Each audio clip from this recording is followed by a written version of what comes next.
He stumbled across her on a chilly November morning, the shard of pine drifting through the forest and the distant hum of traffic. Narrow paths wound through thick woods, dead leaves carpeting the ground in burnt orange and gold. That's where he found her, crouched beneath a cedar tree, ribs showing, fur matted, whimpering softly at the world around her. He paused, heart pounding as he knelt, her ears lowered, tail limp. She looked up deep, intelligent brown eyes aching for something. Food, comfort, rescue. He'd served in the military, seen plenty, but something about this dog cracked him open. The way her muzzle shook as she took in his scent, the cloud of fear turning to slivers of hope, as if she couldn't believe help had arrived. He moved slowly, hand outstretched, collar dangling. She sniffed the air and nothing. No aggression, just hunger, cold, and exhaustion. She wobbled forward, trembling, her ribs pressing through her winter coat. "Easy," he whispered. He opened his backpack, revealing a tuna pouch. Eyes locked on the prize, she inched forward, surged, lap full in seconds. Mouth trembling with each rapid chew. He pressed a gentle hand against her head, feeling the pulse of life beneath. She looked up again. He saw it. Trust. A fragile gift he vowed not to squander. He radioed his partner in the next county. This was out of their jurisdiction. But someone had to help her. The call crackled and he detailed coordinates, a shaky voice steadying. It took hours before human services arrived. In the meantime, he built a makeshift shelter from branches and pine boughs, sharing sips of water, humming military cadence to keep her calm. She laid her head in his lap, deep sigh, as if world-weary bones finally found rest. When the SV pulled up, the Tex lifted her gently, his hand lingering. He placed the collar on her neck. A simple rope tie, hastily but snug enough not to slip. He whispered her naming, Hope. She wagged a tentative tail, eyes glued to him. The woman Tex said, "She's not going back out there. She's filthy, starving, heartworm positive. But she's got spirit." He nodded, voice tight. "Take her." The vehicle disappeared down the dirt road. He stayed behind for a moment, he staring at the rustling leaves. A storm rolled in, gray sky pressing down. He turned and walked toward his truck, a hollow H in his chest. Days later, he visited the vet clinic. She had surgery to remove a necrotic mass from her flank, teeth pulled. Heartworm treatment begun. He sat in the waiting room, tapping his fingers, pacing like a soldier on redeployment. When they brought her out, wrapped in a blanket, groggy, he knelt again. She opened one eye, then tail twitching. He scooped her up. She leaned in, pressing muzzle to neck. A slow, careful journey from wild fear to belonging. He paid the bill, more than he expected. She'd be his. He signed the papers. On the ride home, she rested her chin on his knee, eyes half closed, sighing. He stroked her head and felt tension melt from his shoulders.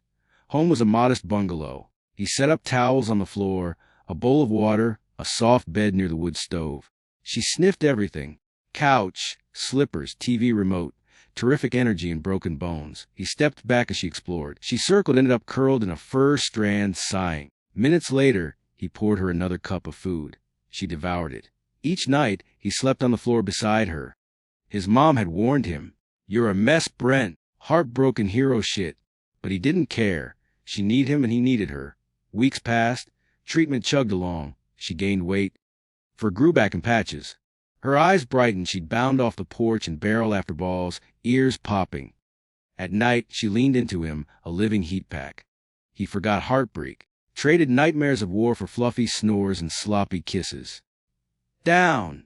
Stay. He marveled at the transformation. The local rescue posted her before or after photos on social media. Hope at Rescue Hope now. He insisted keep me anonymous. But still it exploded. People moved to tears. One commenter wrote, she gave him more than he gave her. It struck something deep. He sat back, coffee in hand, thinking that's it.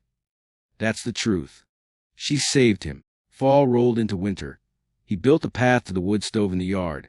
A rope now hung by the door, now discarded. He replaced it with clasped harness and leash. They hiked daily. She'd pull, he laughed. She'd splash in creek, shake off, spray him silly. He'd grab towels, grin wide. She barked proud. He talked to her like she understood every word. She did. One morning mid-December, he heard pounding on his front door. 3 kids. They held handmade signs for Hope's sheltered. Thanks for helping her. She deserved you. Rescue screams love. They asked for just one photo. He clicked. The picture flashed across the community board. People wore matching pins. Hope and Vet. It sparked donations. Within days, enough funds poured in for the shelter to hire a full-time vet tech, purchase medical supplies, and expand food programs. At the inauguration ribbon cutting for a new hope and hero wing at the shelter, he was asked to speak. He stepped to the podium, Hope by his side. Thousands watched on live stream. He cleared his throat, voice raw. When I found her, I was broken.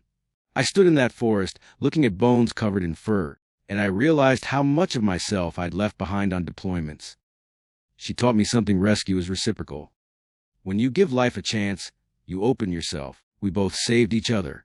He invited kids to meet her. She sat patiently, tongues lolling, accepting pets like royalty. Then a reporter asked, "What do you want people to take from your story?" He smiled. "That love doesn't wait.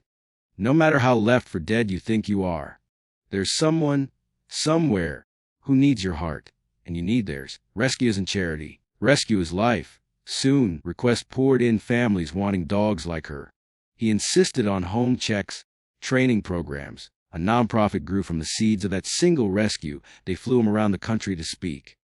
Always with hope, tail wagging, stars in her eyes. At a veteran center, he read, "Hope in Hero Therapy Sessions." Veterans hugged him. They cried together. Shame, scars, silence, softened by fur. Everywhere they went, cameras followed. It became a show, Second Chance, featuring her story and his journey. Sponsors, interviews, viral spreads, millions watched. But through it all, he stayed the same, laying at her feet on the couch, sharing tuna snacks, hiking muddy trails. One spring afternoon, 2 years after the forest, he scrolled his phone. A flood messaging: a GermanShepherd found alone, spotted just off an interstate, scared. The photo cut deep. He got in the truck and drove. Just like that November morning, Hope rode shotgun, head out the window. He found the dog scared, shaking, but eyes flickered. He knelt. That moment, instantly familiar. He dropped to his knees, Bear's arms open. "Easy," he said softly. The cycle of rescue, love, and healing continued. Because Hope had taught him, and he believed.